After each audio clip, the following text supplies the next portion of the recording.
health, education, climate. The United Nations, the World Bank, private actors. Locally rooted institutions, locally rooted experts. What we're really talking about is a very complex ecosystem. How do we find the interlinks to innovate and come up with the best solutions? To actually rethink what we do as a broader development community. You're listening to the CGD Podcast, where we explore smart policies for a better world. Each episode highlights an important development topic. Hosted by a CGD researcher and featuring experts from around the globe. Tune in to learn how independent research can bring global prosperity. Hello and welcome to the CGD Podcast. I'm Kehinde Ajayi, your host today. I'm a senior fellow and director of the Gender Equality and Inclusion program here at the Center for Global Development. I'm joined today by two guests, Rani Deshpande, who's a senior financial sector specialist at CGAP, and Ruth Graham-Goulder, who's a senior advisor on gender equality at UNICEF. And today we'll be talking about adolescent girls. This is an issue that is dear to all of us, and we are delighted to spend some time sharing some thoughts and interesting research, policy engagement evidence with you today. And so I'll start by kind of framing where we are on adolescent girls globally. We've made a lot of progress over the last few decades, and I like to think of myself as living proof of that. I grew up in Nairobi in Kenya in the 1980s and 90s, and at that time, there was a huge focus on sending girls to school. There was a campaign that was going around with billboards throughout the city, jingles on the radio and TV about send your girl child to school. And at that time, and still today, there's been a big focus on keeping girls in school, preventing early pregnancy and child marriage. 40 years later, there's been successes in getting girls in school. We've seen huge changes over time, but the policy discourse and policy making around adolescent girls is still focused on these three things. Today, we'll talk about why it's important to start broadening this approach. And one example of that is some work that CGD recently has done with the Population Council and the World Bank.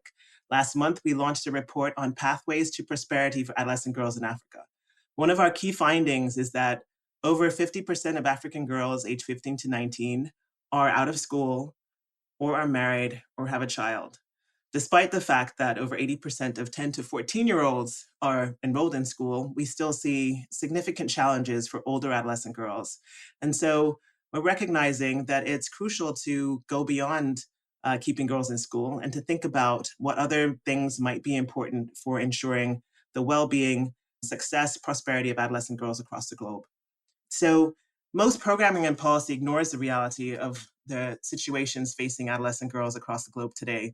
So I'll start with you, Ruth. From your perspective, working at UNICEF, engaging with government officials and policymakers, why do you think there's this persistent focus on the three goals of keeping girls in school, delaying marriage, and delaying childbearing? There are multiple factors behind that persistent focus. I think the first is quite simple, that there's a very strong, important and good desire to protect girls and to protect their childhoods. Of course, we want girls to be keeping in school, to not be married as children, to not be having children when they are a child themselves. I think also there's a lot of evidence and a lot of work has been done to make the case for why it's important to invest in those kinds of solutions. And we see the multiple dividends in terms of lifetime earnings and reduction in maternal mortality, etc. And that being said, I think that once girls are out of school, or especially once they become pregnant or they become married, it's much harder to reach them. And I think there's a lot of discomfort that I think we're going to unpack over the course of this conversation from policymakers about what to do once girls are in that situation. And I also think for some policymakers, there are some damaging myths around the kinds of interventions that target these groups and a fear that they might somehow incentivize teenage pregnancy. And for example, cash transfers, there's a lot of incorrect information out there about the potential they might have for incentivizing pregnancy. And it's just not the case when we look at the evidence in low and middle income contexts. So I think those are some of the things we're grappling with when it comes to that focus at the moment. Building on that, Rani, your work focuses on financial inclusion for adolescent girls and young women, which also isn't something that people typically think about. And how did you come to start working on this issue? Why do you think it's important to address? Well, at CGAP, we, first of all, just as background, we look at the role of financial inclusion in meeting larger development outcomes. And we had done an analysis on youth financial inclusion. And when we looked at the financial inclusion rates of people between 15 and 24 in low-income countries, there was a really sort of striking pattern that emerged where you see that sort of the data starts getting collected between 14 and 16, depending on what country you're talking about. And in those late adolescent years, so let's say between 15 and 17, the rates of financial inclusion, by which I mean people opening any kind of an account in the formal financial system, it could be a bank account, it could be a mobile money account, what have you, are remarkably equal. They're statistically equal between adolescent boys and girls. And then something happens right around the age of majority, which, in most countries is 18, where there's a gap that opens up. And the young men's rates of financial inclusion keep rising until, into their 30s, depending on the country you're talking about. Whereas the young women's rates flatten out. And by 24, they are the highest that they ever get anywhere along the rest of the age spectrum. And that is where this gender financial inclusion gap that we talk about a lot, that's where it actually arises. And it never closes anywhere else along the age spectrum. And so once we saw that, it obviously begged the questions of why does this happen and what can we do about it? And it's important because we know that well-designed financial inclusion interventions can improve young women's, adolescent girls' outcomes, definitely their financial outcomes. But when implemented as part of a well-designed sort of plural program with other kinds of supports, can also contribute to improving other sorts of outcomes, like in the domains of psychosocial functioning, health, education, livelihoods. So both of you have highlighted some really important points I want to take a little time for us to reflect on more deeply. First is that there are a lot of girls who are falling through the cracks of these main policy priorities that we see. There are, despite all the best efforts, all the investments we've seen, all the policy change, all the commitment that we've seen over the past few decades to improving the well-being of adolescent girls, there's still a lot of girls who are leaving school, who are getting married, and who are having children. Really, although it's uncomfortable to recognize sometimes that these are the realities, it's crucial to face them head on if we are going to think about effective ways to address it.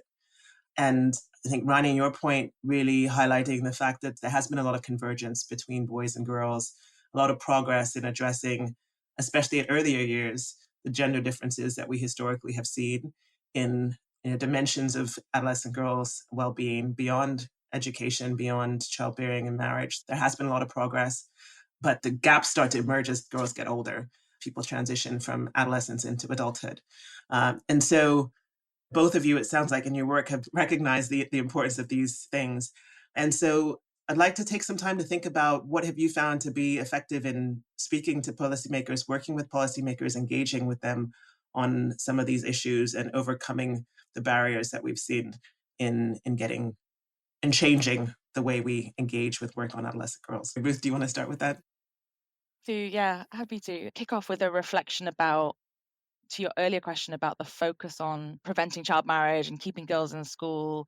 I do think in the field of work on adolescent girls at large, most policy making and program design is kind of anchored in a central question, which is, how do we stop bad things happening to girls? And it kind of stops there. And I think that causes a lot of problems later on because we're not thinking enough about an equally important question, which is, how do we support and invest in this generation of girls and in kind of the world around them, their communities, so that they have agency over their own lives and that they're working towards a future where they are fully empowered women, and that includes in the economic dimensions of their lives. And I think this speaks to the lack of focus on things like financial inclusion and more broadly kind of economic empowerment and kind of social policy instruments when it comes to girls' work, because we don't really consistently think about women yet as fully fledged economic actors in many places.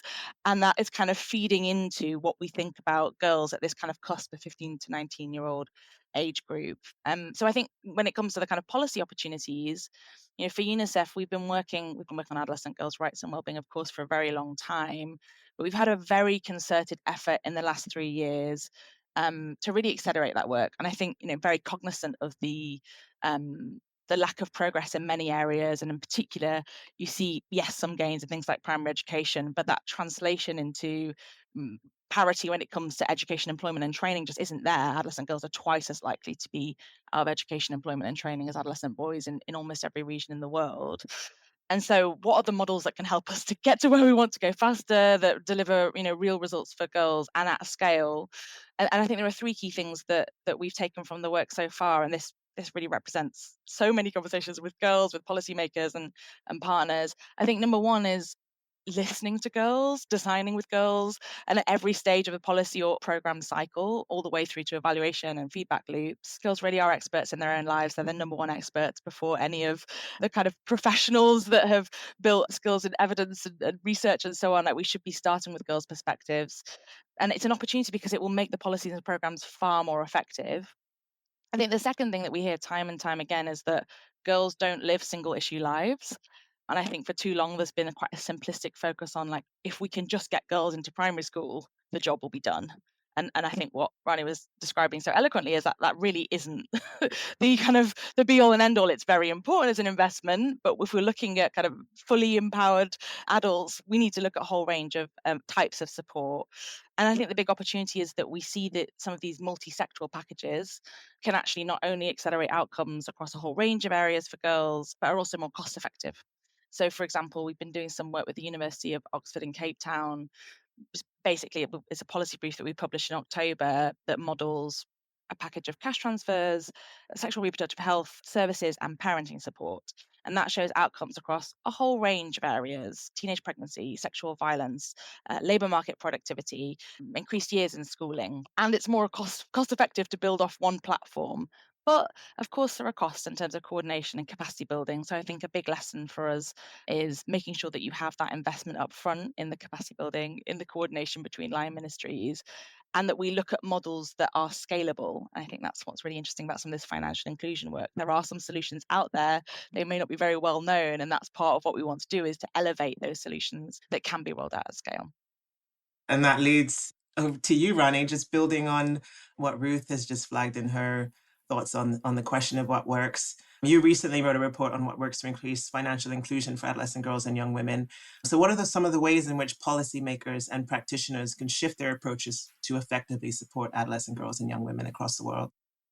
So I think, when it comes to financial inclusion, and I wholeheartedly agree with what Ruth just said about the sort of synergistic impacts of multi-sectoral programs. Financial inclusion works much better when it's paired with other services, and other services, their impact can be enhanced by the addition of a financial inclusion component. But we're thinking specifically about that. I think that there's this presumption amongst many people in the financial sector anyway, that young women are just not attractive clients, that they're too young, they're hard to reach, they don't have enough money, et cetera, et cetera. But we actually just had a webinar in support of the paper where we had several practitioners who were adamant that there was a business case for financially including young women, but you have to do a couple of things. First of all, the how depends on the who. So young women are not a monolith, just as women are not a monolith.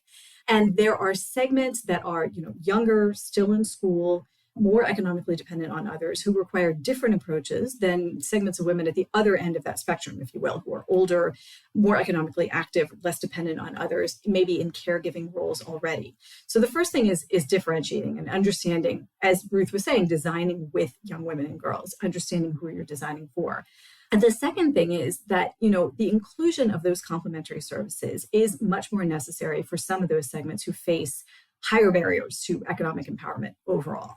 And they're going to be costly. So if you're thinking about it with the lens of also financial and economic sustainability, which we often have to sort of from the financial sector perspective, that's where partnerships come in. It's impact enhancing and it's sustainability enhancing. To think about partnerships between the private and public or nonprofit sector, to think about which of those complementary services that are not going to be provided by the market can be provided by civil society organizations, government agencies, and what services, namely financial services, can be provided by the private sector on a self-sustaining basis, and how can that be put together? So again, to echo Ruth, I think that, doing kind of work on those models, thinking about what models have worked, bringing in the evidence, not only on actual impact, but on sort of the operational sustainability of it, would be one thing that's key to bringing this to the policy realm and affecting not only practice, but large-scale policy. We've done a lot of work marshaling sort of that evidence from the financial inclusion point of view. Another thing that I've been struck by in our conversations, as part of this initiative is actually how important also the human stories are, especially and even with policymakers. I think many of us may have sort of a just the facts, ma'am, approach to, making these decisions. But I would say, just based on what I've experienced, we cannot discount the power of those human stories. A lot of that resonates with things we found in the report on adolescent girls in Africa, and especially this point of the importance of recognizing the differences in adolescent girls' experiences and the fact that they are not a monolith, that there are some girls who are on the path of staying in school, delaying marriage, delaying childbearing, others who are out of school, who are working, who are really battling with ways to find economic opportunities, dignified work, ways to be included financially, have access to financial services. And there are, others who are married and dealing with childcare responsibilities, other realities. And for all of these girls, the importance of partnering with different actors across different sectors to find entry points to improve their well-being that reflect the multiplicities of their lives and the fact that they are not, facing single issues. And it's really, wonderful to hear the insights from your different spheres of work and ways to address these issues. I know that you've both spent some time really explicitly bringing the voices of adolescent girls and young women to bear on the issues that you're working on. Rani, you spent some time over this past summer talking to adolescent girls and young women on their views on financial inclusion. What were your main takeaways from that? So I think a couple of main takeaways. First of all, we started our analysis on a quantitative basis, looking at some of the data sets out there to kind of try and figure out which young women were getting financially included by age 24 and which ones weren't. And then we were going to complement that with qualitative research to figure out sort of the why, the barriers and the enablers. And when we kind of did the segmentation analysis on the data sets, the big difference that came out was kind of between these so-called dependents and so-called independents, the ones who were, like I was saying before, younger, more economically dependent, sort of in a child position in the family being taken care of, and the opposite. There's the independence and everything that's sort of the opposite of those dimensions of the spectrum. But when we started actually talking to young women, what we discovered is that there's a lot more blurriness between those segments than we had originally thought, especially in the sort of economic bracket that we were looking at, the disadvantaged young women.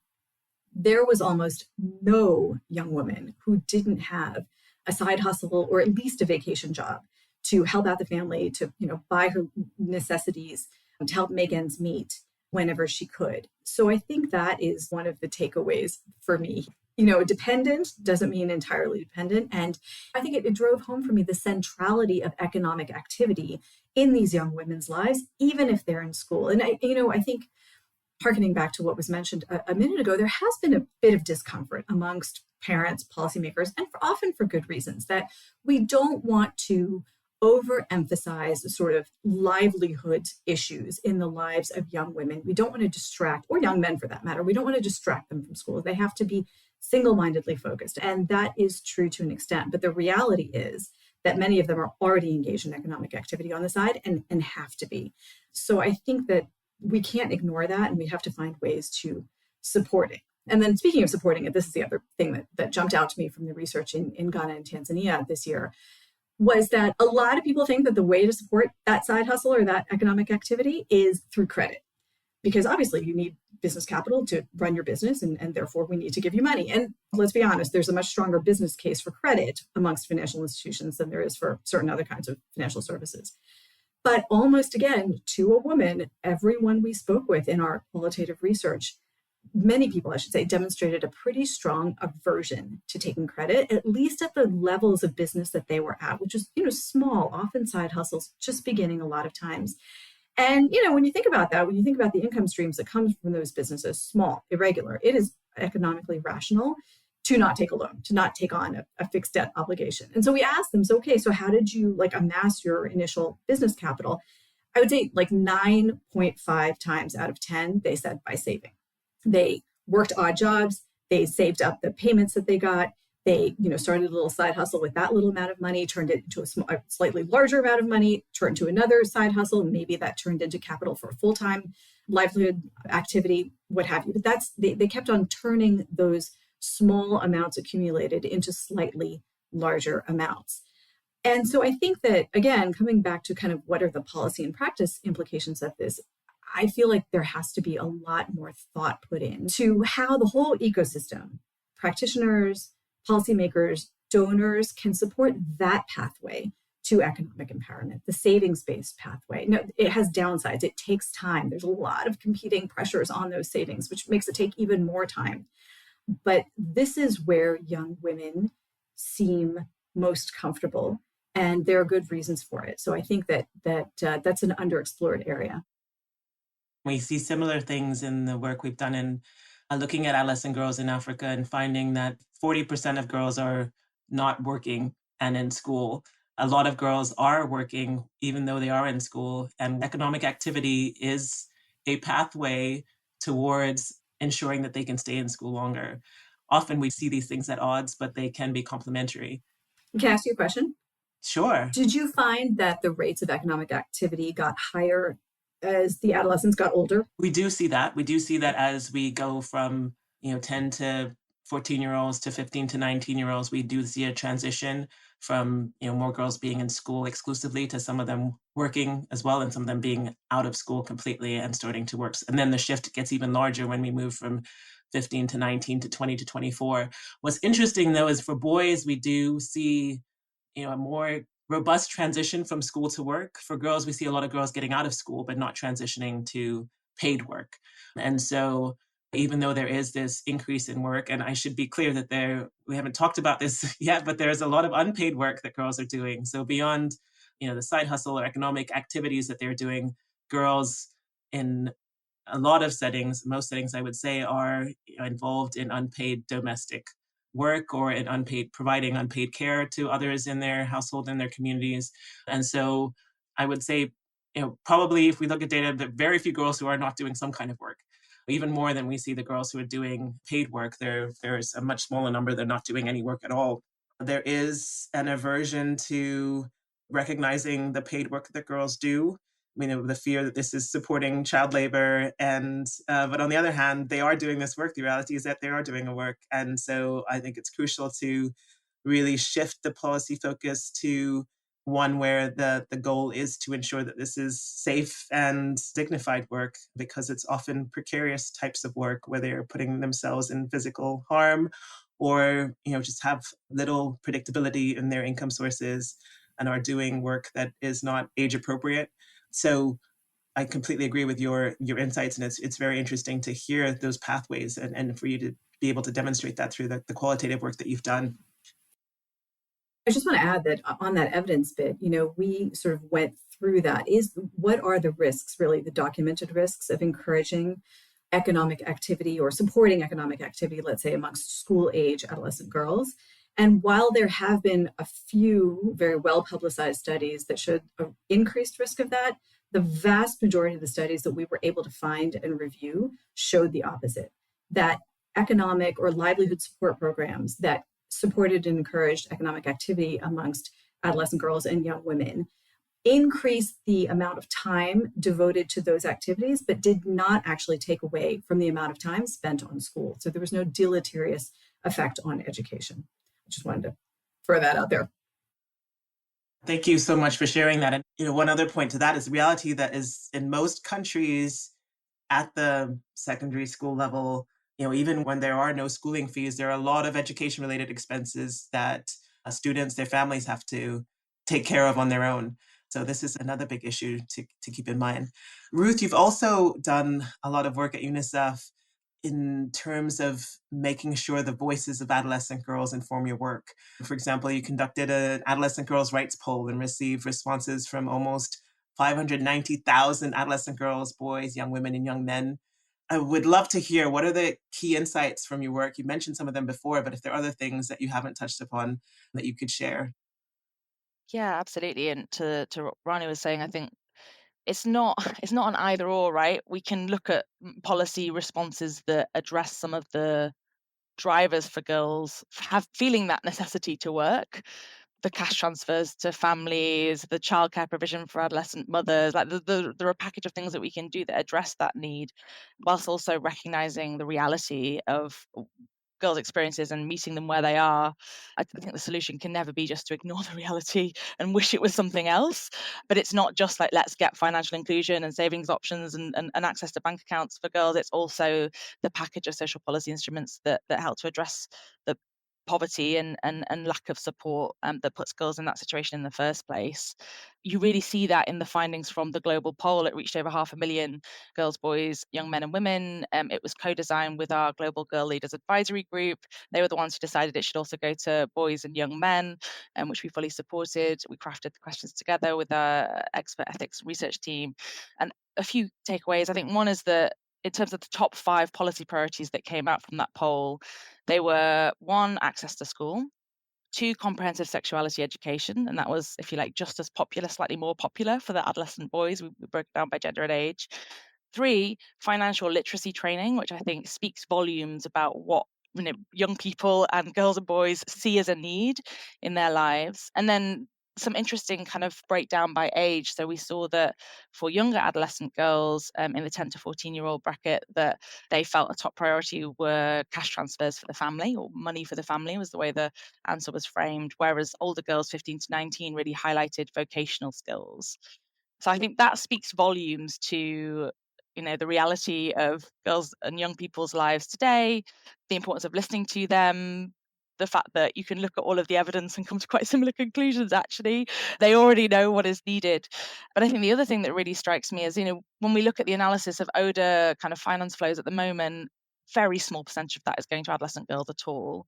And of that, 0.5% is going to kind of economic empowerment related work. And yet, if you look at systematic review on 20 years of evidence for child marriage, or what's the best way to keep girls in school at scale, it's cash transfers and in-kind transfers. And yet they're not an instrument that is really talked about in relation to adolescent girls, well, very, very rarely. So I think, listening to the evidence of what works at scale, looking at the reality of what girls, and especially adolescent girls and young people are saying, is so critical that we have a set of solutions out there, actually, that we can invest in. And I think it's really about looking at the contextually specific needs and cracking on with the investments. There is so much that we already know. There's so much evidence. We'll point you to links of work that we've all done outlining what are some key actions we can take to set adolescent girls on pathways to prosperity, recognizing that there are crucial differences in the pathways that adolescent girls are pursuing, both across countries, within countries, across locations, by income levels, by multiple dimensions, highlighting the fact that there isn't one magic solution that addresses all the situations, all the challenges that girls are facing. However, it's crucial to acknowledge the realities that may be uncomfortable, that may be beyond the scope of what we default to thinking about, but that there's lots of evidence-based solutions on ways to support adolescent girls.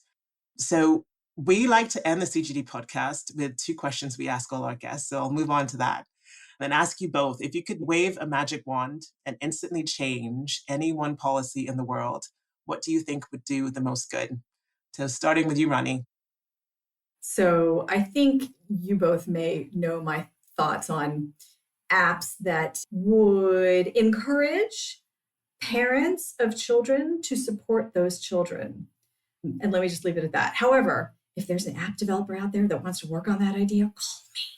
In the meantime, I actually want to build on something that Ruth mentioned a second ago, which is a form of cash transfer. So I would love to see child savings accounts much more widely implemented. So child savings accounts, for people who haven't heard of them, are bank accounts, financial institution accounts that are opened at the birth of a child, into which small, moderate amounts of money are deposited by the government until that child reaches the age of majority, and then they're released for certain purposes, usually education, training, or setting up a business.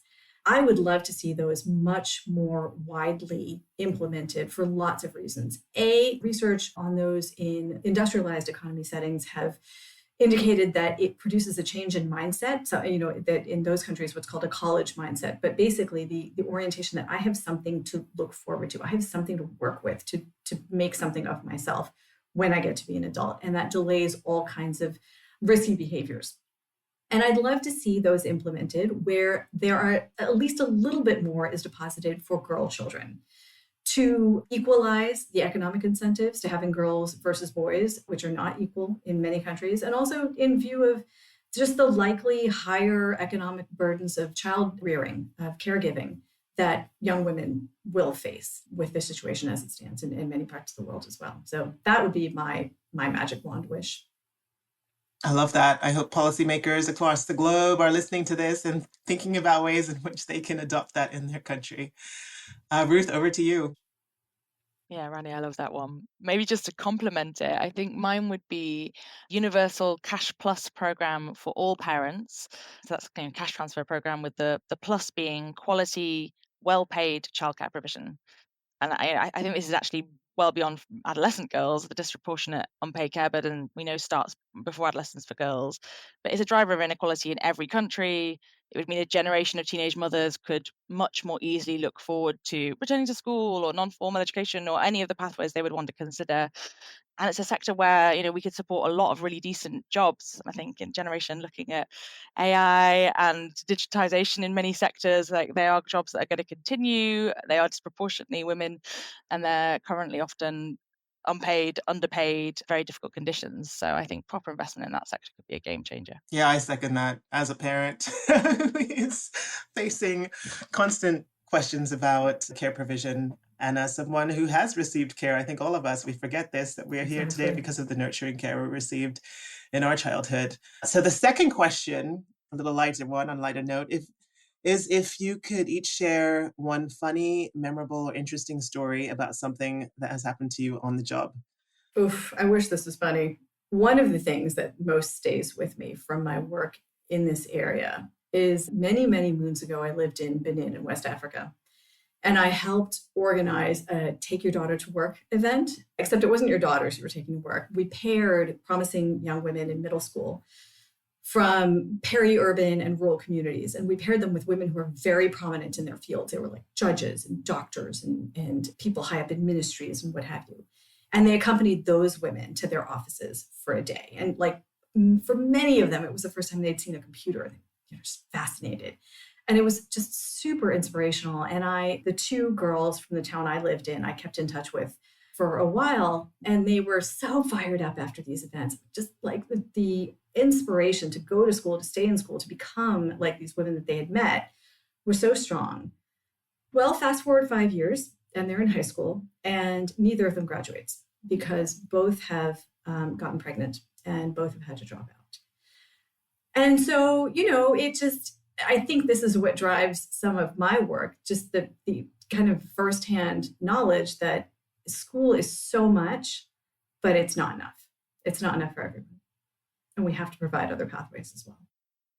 And I would love to hear another fast forward 5 years and they managed to get back on track and completing their education. And thank you for sharing that. I think something that is very memorable and stays with me from, I think it was just last year, I went to a primary school in Morocco.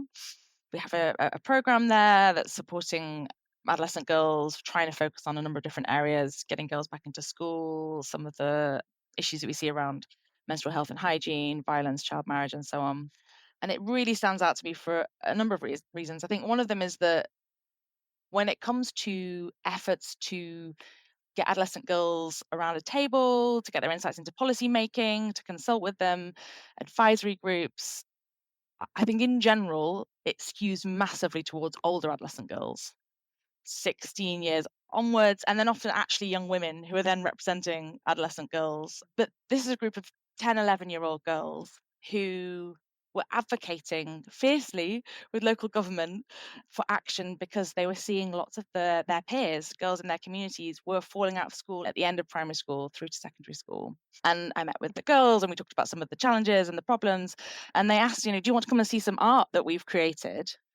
And so it turns out they'd done a sort of class project answering the question, why are girls falling out of school in this community? And the art was just so visceral and harrowing. Sorry, this is also not remotely funny. It's definitely in the memorable category.